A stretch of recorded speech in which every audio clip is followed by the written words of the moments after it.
sono i tanti riduzionismi del nostro tempo che tolgono ossigeno alle nostre anime.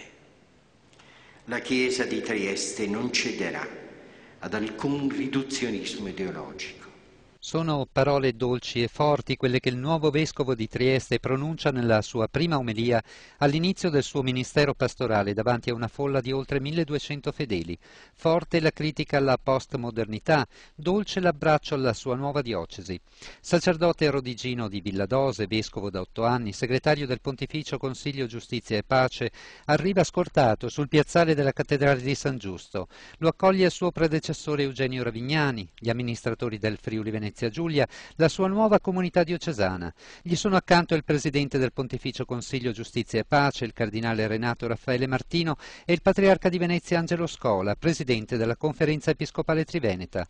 Lo accompagnano i vescovi di Capodistria, Embu, Missione Triestina in Kenya e Gorizia. C'è il nuovo vescovo eletto di Udine Andrea Bruno Mazzocato e il vescovo emerito di Vittorio Veneto Magarotto. Ci sono i rappresentanti delle chiese ortodosse e luterana.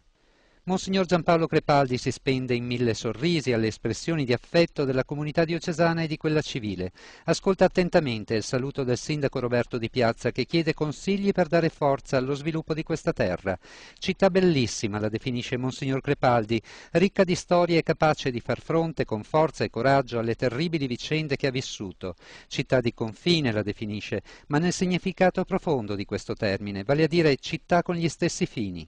Su questa linea Trieste avrà nella Chiesa una sua pronta e generosa compagna, perché essa lavorerà per unire l'anima di questa città attorno dei confini, a dei fini condivisi, a una condivisione che abbiano al centro l'uomo, il povero soprattutto, il sofferente, l'emarginato.